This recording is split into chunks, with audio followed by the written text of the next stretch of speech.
दोस्तों, हम सब जानते हैं कि उत्तर प्रदेश के अंदर चुनाव चल रहे हैं और वहीं से एक बड़ी खबर आ रही है कि 25 फरवरी से लगभग 500 गाड़ियों को, जिसके अंदर ज़्यादातर ट्रक है, उनको एडमिनिस्ट्रेशन के द्वारा पकड़कर वहां पर खड़ा कर रखा है और उनको बताया तक नहीं गया कई दिनों तक कि उनका कसूर क्या है, उनके गाड़ियां क्यों खड़ी करी गई हैं, उनसे कोई काम लेना है क्या, अगर काम लेना है तो क्या दाम मिलेगा, कुछ नहीं। बस गाड़ियों को एआरटीओ के द्वारा पकड़ लिया गया। वो गाड़ी मालिक लगातार ट्रांसपोर्ट टीवी को संपर्क कर रहे हैं और पूछ रहे हैं कि सर क्या गलती होगी हमारी, आप ही जरा एडमिनिस्ट्रेशन से पूछकर हमें बता दो कि आखिरकार 500 गाड़ियों को क्यों पकड़ा गया है।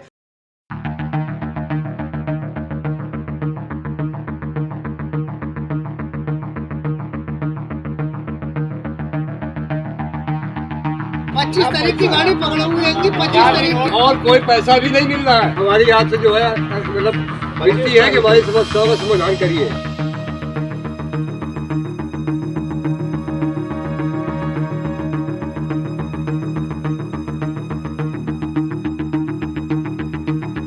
ये देखिए मेरा भाई, इतने ड्राइवर लोग परेशान हैं। इतनी गाड़ियाँ इनकी खड़ी है, लेकिन तो अभी तक कोई पता नहीं लगेगी नहीं लगेगी। देखो जी कितनी गड्डियाँ खड़ी। इलेक्शन साहब लगा लो 4-5 बजे इलेक्शन खत्म हो जाएगा जी। अभी तो कोई गड्डी के कागज नहीं दिए जी। यही है सर गोरखपुर आरटीओ।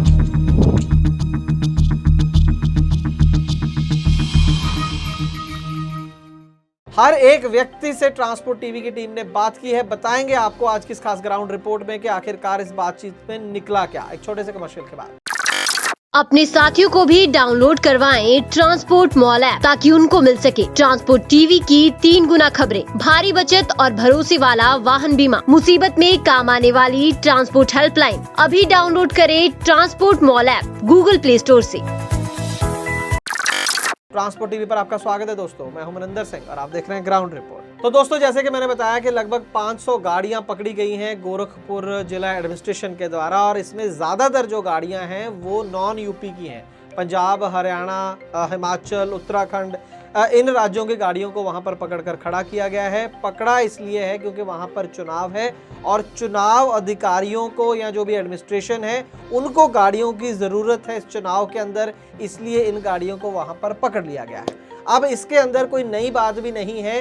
अक्सर पूरे देश के अंदर जब भी किसी राज्य में या केंद्र स्तर के जो चुनाव होते हैं लोकसभा के, तब गाड़ियां मांगी जाती हैं, असल में पकड़ी नहीं जाती हैं।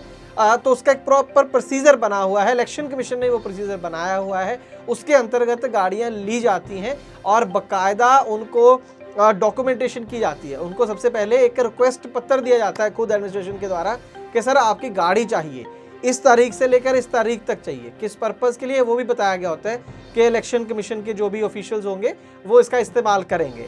ये भी बताया जाता है कि कहाँ से कहाँ तक। कई बार तो शहर के अंदर ही इस्तेमाल होना होता है और कई बार दूसरे शहर तक जाना होता है। कितने चक्कर लगेंगे सब डिटेल होती है और उसके अंदर बाकायदा ये प्रॉमिस होता है कि आपको इसके पैसे दिए जाएंगे। कितने पैसे दिए जाएंगे वो भी इलेक्शन कमीशन के एक रेट लिस्ट जारी होती है हमेशा। उसके अंतर्गत अगर मान लीजिए आपकी कैब है या बस है या ट्रक है, छोटा है बड़ा है, सबके रेट एक सूची बनी होती है, उसके हिसाब से पैसे मिलते हैं। और कई राज्यों के अंदर बहुत अच्छा सिस्टम है, मैंने खुद देखा है कई राज्यों के अंदर। और बाकायदा वहाँ मोस्टली क्या होता है कि ट्रक यूनियन या बस यूनियन के प्रधान को बुला लिया जाता है और उसको बोल दिया जाता है कि भाई 50 गाड़ी या 100 गाड़ी चाहिए। वो खुद ही अरेंज कर देते हैं और बाकायदा जिस डेट को बोला जाता है वो गाड़ियाँ उस रात को वहाँ पर पहुँच जाती हैं और जिस दिन को वादा होता है कि छोड़ दी जाएंगी उस दिन वो छोड़ दी जाती हैं और बाकायदा बाद में लाखों रुपये पेमेंट बन जाती है, जो कि फिर उसी यूनियन के खाते में डाल दी जाती है या प्रधान के खाते में, और वो प्रधान अपने बंदों को आगे बांट देता है। तो बड़े ही अच्छे तरीके से किसी नॉर्मल गाड़ी मालिक को इससे कोई दिक्कत भी नहीं रहती है कि चलो एक कमाई होगी, जिसकी गाड़ी वैसे खड़ी है या नॉर्मल उतनी कमाई नहीं कर रही तो अच्छे पैसे मिल जाते हैं बहुत से लोगों को। लेकिन इस केस में नया क्या है, खबर क्यों है? ये खबर इसलिए है कि एक तो वो लोग चाहते नहीं है कि हम अपनी गाड़ियाँ दें, जबरदस्ती गाड़ियां पकड़ी गई हैं। अच्छा, इसमें भी ये है कि जबरदस्ती भी पकड़ सकता है वैसे इलेक्शन कमीशन चाहे तो, लेकिन वो बहुत इमरजेंसी कारण होते हैं कि जब गाड़ी मिल ही नहीं रही भाई, है ना, तो बहुत ज़रूरी काम है चुनाव, तो इसलिए गाड़ी पकड़ी जा सकती है। लेकिन यूपी इतना बड़ा राज्य, लाखों गाड़ियां हैं वहां पर अवेलेबल, सिर्फ गोरखपुर के अंदर हज़ारों गाड़ियां मिल जाएंगी। तो क्या ऐसी आफत आ गई कि आप पंजाब या हरियाणा या उत्तराखंड या दूसरे अन्य राज्यों की गाड़ियों को पकड़ रहे हैं? भाई वो बंदा नेशनल परमिट वाला है, बेचारा कहीं माल लेने जा रहा होगा या माल छोड़ने जा रहा होगा, आपने उसको पकड़ कर वहाँ पर खड़ा कर लिया। फिर ये भी नहीं बता रहे 25 तारीख को पकड़ लिया। अब गोरखपुर में 3 मार्च को चुनाव थे, तो 25 की गाड़ी आपने 3 तारीख को पता नहीं उसको यूज़ करा है नहीं करा, कब करा और कब छोड़ेंगे, इतने दिन पहले आपने गाड़ी पकड़ ली। और ऊपर से बड़ी बात, कोई डॉक्यूमेंटेशन नहीं, कोई वो लेटर जो मैं अभी बता के हटाऊँ नहीं दिया गया, किसी भी गाड़ी को नहीं दिया गया। अब जब पत्र ही नहीं दिया गया तो पेमेंट किससे लेंगे?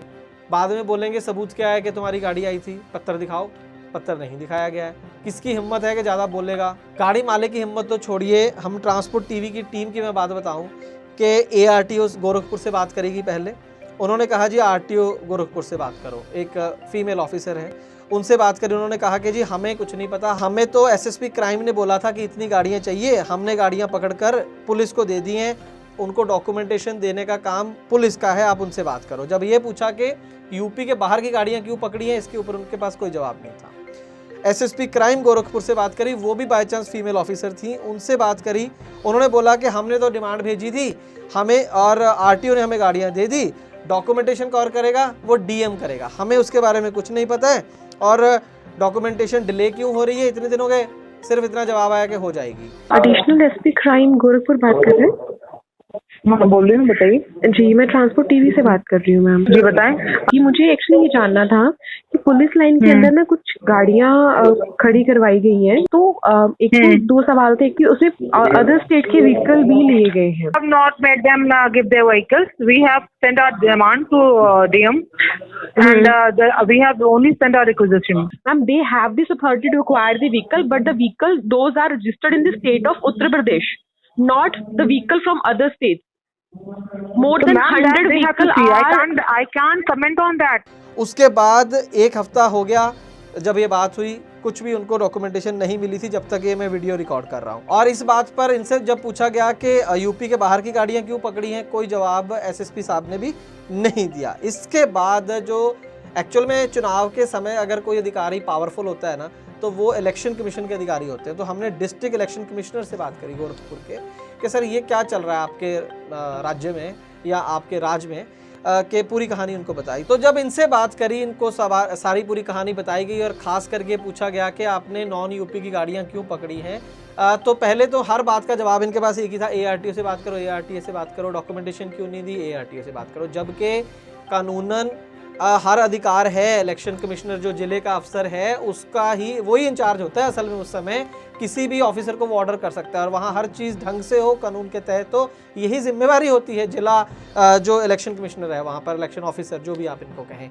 लेकिन उनका हर बात पे टाला था कि आप ARTO से बात कर लो। जब हमने ये पूछा कि यूपी के बाहर की गाड़ियाँ क्यों पकड़ी, तो बड़ा अच्छा जवाब था। बोला फिर ये गाड़ियाँ यूपी से निकल क्यों रही थी? भाई देश है उनका, निकल सकती हैं, नेशनल परमिट है उनके पास। कोई यूक्रेन की गाड़ियां रूस से थोड़ी निकल रही हैं कि सवाल पूछा जाएगा। कहीं से भी कोई भी गाड़ी निकल सकती है, इसका मतलब जब चाहे जो मर्जी एडमिनिस्ट्रेशन किसी की गाड़ी पकड़ कर रख ले। ये तो कोई जवाब ना हुआ। ये कह सकते थे कि हमने जितनी गाड़ियां आसपास जिलों में थी, इस जिले में थी, वो पकड़ चुके थे और गाड़ियां कम थी तो हमने ले ली। ऐसा तो कोई जवाब नहीं दिया। मुझे ना एक्चुअली आपसे बात करनी थी, गोरखपुर के अंदर काफी गाड़ियां खड़ी करवाई गई हैं पुलिस लाइन में, जिनको बोला गया है कि उनको इलेक्शन पर्पसेस के लिए यूज करना है। ठीक है, तो मैंने RTO से बात कर ली है, स्पेशल जो असिस्टेंट SP क्राइम है उनसे बात कर ली, because they are the concern one जिन्होंने ये गाड़ियां पकड़ी हैं और खड़ी करवाई है। बट इशू क्या है उस सबके पीछे कि एक तो उसमें मोर देन 100 व्हीकल वो हैं जो अदर स्टेट से हैं। दूसरा, अगर उन्होंने खड़े करवाए भी हैं तो उन्होंने कोई भी डॉक्यूमेंटेशन अभी तक नहीं किया उनके साथ। ARTO से बात हुई आपकी? ARTO से भी बात हो गई मेरी, RTO से भी बात होगी मेरी, असिस्टेंट SP क्राइम से, सॉरी, उनसे भी बात होगी। बट लाइक वो हर कोई अब RTO सेड कि ARTO सेड कि RTO ने पकड़े हैं, RTO सेड जी मेरी उसमें नहीं है, हमने सिर्फ पकड़ के SP ऑफिस में दे दी है। No, SP office said that they are not in our control, वो DM उनको मैनेज कर रहे हैं। तो हर कोई एक दूसरे के ऊपर ट्रांसफर किया जा रहा है। Nobody is giving any answer on this particular question. वो तो इलेक्शन पर्पस पे ही होगा। बस इलेक्शन पर्पस में यूपी के व्हीकल्स काम आएंगे ना। आई नो दिस कि आप रिसोर्सेज में यूज कर सकते हैं, but not from the other state ना। अब यूपी की इलेक्शन तो पंजाब की गाड़ियां क्यों पकड़ी जाएंगी उस चक्कर में, and that too without any documentation. Punjab की गाड़ियां फिर यूपी में चल क्यों रही हैं? सर ऑल इंडिया परमिट है सर, उनके पास नेशनल परमिट है, they have paid the amount to the government, वो कहीं भी चल सकती है ऑल ओवर इंडिया, कोई रोक नहीं सकता उनको। जी जी, चलिए बात कर लीजिए, आप ARTO से बात कर। नहीं, मेरे पास और कोई सोल्यूशन नहीं है, अब हमको चुनाव भी तो कराना है। तो कुल मिलाकर किसी ऑफिसर ने कोई संतोषजनक जवाब नहीं दिया। बहुत बड़ी गलती है एडमिनिस्ट्रेशन के लेवल पर इस तरीके से गाड़ी पकड़ना इलेक्शन के सीजन में और कोई डॉक्यूमेंटेशन ना करना, और बाद में इसका मतलब आप ये समझ लीजिए जब डॉक्यूमेंट कागज नहीं दिए तो पैसे कहाँ से मिलने वाले हैं। और आप ये भी समझें कि मान लीजिए डॉक्यूमेंटेशन हो भी जाए तो पंजाब हरियाणा से बंदा कौन पैसे लेने आएगा, कौन फॉलो अप करेगा, संभव ही नहीं है। तो वो पैसे हो सकता है वहाँ ऊपर से रिलीज हो जाएं लेकिन पहुंचे किसी और की जेब, शायद इसीलिए दूसरे राज्यों की गाड़ियां पकड़ी जा रही हैं, पता नहीं। आपको पता हो तो कमेंट सेक्शन में जरूर बताइएगा। और हम उम्मीद करेंगे कि जो देश के चीफ इलेक्शन कमिश्नर हैं वो इस बात का संज्ञान लें। हम ट्विटर पर जरूर उनको टैग करेंगे इस रिपोर्ट को लेकर। आपके साथ भी दोस्तों याद रखिएगा, जैसे कि मैंने रिपोर्ट में बताया, किसी भी राज्य में हो आप, अगर इलेक्शन कमीशन आपसे या कोई भी अथॉरिटी आपसे इलेक्शन के नाम पर गाड़ियां मांगती हैं तो उनसे आप पहले एक रिक्वेस्ट लेटर मांगे, प्रॉपर एक परफॉर्मा बना हुआ है, वो फॉर्म ले फिर अपनी गाड़ी दें, अदरवाइज पेमेंट नहीं मिलेगी आपको। और फ्री में नहीं होता है ये काम, बाकायदा इसके लिए फंड जारी होता है और वो फंड इलेक्शन कमीशन जारी करता है और गाड़ी मालिकों का हक है वो। अगर आप नहीं ले रहे तो समझिए किसी और की जेब में गए पैसे। हम उम्मीद करते हैं कि जानकारी आपके लिए लाभकारी साबित होगी। अगर ऐसा है तो ट्रांसपोर्ट मॉल ऐप को अभी डाउनलोड करें और उसके अंदर देखें ट्रांसपोर्ट टीवी देखने के लिए बहुत बहुत शुक्रिया। दोस्तों, मैं जानता हूं कि ट्रांसपोर्ट के कारोबार में आपको ढेरों चिंताएं हैं, लेकिन अब कम से कम अपनी गाड़ी के बीमे की चिंता छोड़ दें। अपनी गाड़ी का बीमा सिर्फ और सिर्फ ट्रांसपोर्ट मॉल से ही करवाएं। प्रीमियम आपको सबसे कम मिलेगा, पॉलिसी में किसी तरह की कोई कमी नहीं होगी और क्लेम हॉटलाइन की सुविधा 24 घंटे मिलेगी। तो अभी ट्रांसपोर्ट मॉल ऐप के बीमा सेक्शन में अपनी गाड़ियों के नंबर डालें या फिर 90 831 90 831 पर अपनी गाड़ियों के नंबर व्हाट्सएप करें। आप भरोसा कर सकते हैं हम पर।